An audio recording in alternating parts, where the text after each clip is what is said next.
qisadan waa qiso jecel oo xanuun badan oo ka dhacday dalka indiya. wiil indiyaan ah oo lagu magacaabo fihaan oo aan islaam ahayn iyo gabar indiyaan ah oo iyaduna lagu magacaabo caabida oo muslimad ah ayaa labadooda jaamacad ayay isla baran jireen. qisadan jaceylka ah oo maanta aynan haynana labadaasi ruux ayay dhex martay. fihaan ayaa jaceylka ku hormaray oo gabadhan muslimadda ah ayuu jeclaaday. caabida waxay ahayd gabar naxariis badan oo dadka kaalmaysa, siiba dadka waaweyn oo booska waalidiinteeda ku jira waa ay kaalmayn jirtay. taas ayaana soo jiidatay maadaama gabadhani ay ahayd gabar xijaaban oo ragga taabashadooda iyo la keli ahaanshahooda iska ilaaliso. fihaan awood uma uusan lahayn uu jacaylkiisa ugu sheegto. mar walba wuxuu jeclaa in uu jacaylkiisa u sheegto ragga qaarkood. ficilkooda iyo hadalkooda waxaa ka horreeya ficilka. fihaanna wuxuu ka mid ahaa ragga ficilkooda hadalkooda uu ka horreeyo. mar walba uu ka hor yimaado wuxuu jeclaa in uu gacanta qabto gabadha uu jecel yahay, isla markaana ficil ahaan uu jacaylkiisa u dareensiiyo. caabida waxay ahayd gabar tarbiyo wanaagsan reerkeeda ka haysato. wiilasha in ay la hadashana way ka xishoon jirtay, gacanteeda in la taabtana ma oggoleen. maalin maalmaha ka mida intuu ishayn kari waayey, fihaan ayuu gacanta ku dhegay isaga oo aan iska warhayn, mana sii daynin gacanteeda intii wakhti ah. ayaduna waa ay yaabaneed, gacanta ayay la baxsanaysay ilaa markii dambe uu sii daayo. maalintaas wixii ka dambeeyey, caabida waxay dareentay in uu doondoonayo fihaan.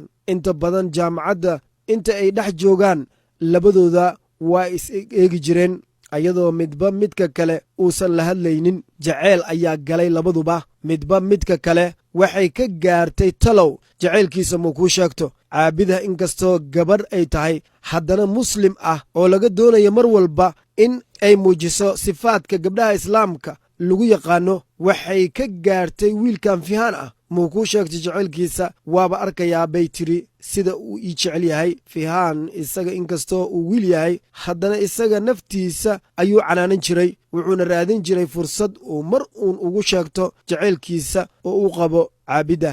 jaamacadda waxaa ku yaalay masaajid ay muslimiinta ragga iyo dumarkaba ay ku tukan jireen. caabida halkaas ayay salaad u tegi jirtay. fihaan si uu u soo arko ama uu helo fursad uu jacaylkiisa ugu sheegto ayuu halkaasi tegi jiray, isagoo isku dari jiray ragga cibaadaysanaya. taas oo ay la yaabi jirtay caabida, ninkan islaamka aan ahayn oo halkan imaanaya.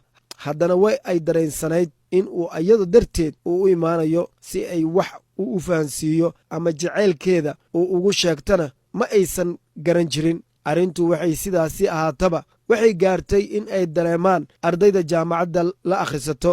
gabdhahana way dhiirigelin jireen caabidda oo ay ku odhan jireen, wiilka aad jeceshahay waa ka halkaa jooga ee la hadal. wiilashana way dhiirigelin jireen fihaan oo waxay ku odhan jireen, gabadhaad jecleed waa taas ee jacaylkaaga u sheego.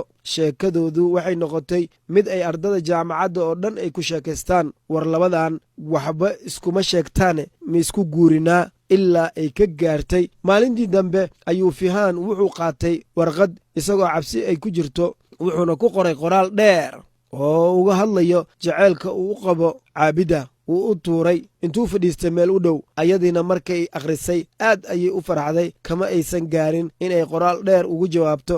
qoraal gaaban ayay ugu soo jawaabtay. fihaan inta badan ficilka uu gacmaha ka sameeyo uu hadalkiisa ka horreeyo ayuu markuu akhriyey jawaabteedii howshiisii gacmagacmaynta horay u bilaabay. gabadhan oo aan weligeed gacanteeda la taaban ayaa aad u dhibsatay ninkan gacmo ka hadalka ah. sidaas oo ay tahay way iscelin weyday jacaylka ay u qabto darteed, wayna ka oggolaatay in ay gacanta ka salaanto. maalin maalmaha ka mida ayuu xanuunsaday fihaan. xanuunkiisa isbitaal ayuu la galay. isbitaalka ayay ku soo booqan jirtay 3 maalmood oo isbitaalka uu ku jiray. sida reerkiisa ay u soo booqdaan si ka badan ayay u soo booqan jirtay oo ay ula joogi jirtay, taas oo jacaylkoodii labadoodiiba kor u qaaday. maalin maalmaha ka mida ayadoo isbitaalka la joogta ayay ooyin cishan weysay oo afka furatay, taasina jacaylkooda ayay kor u sii qaaday.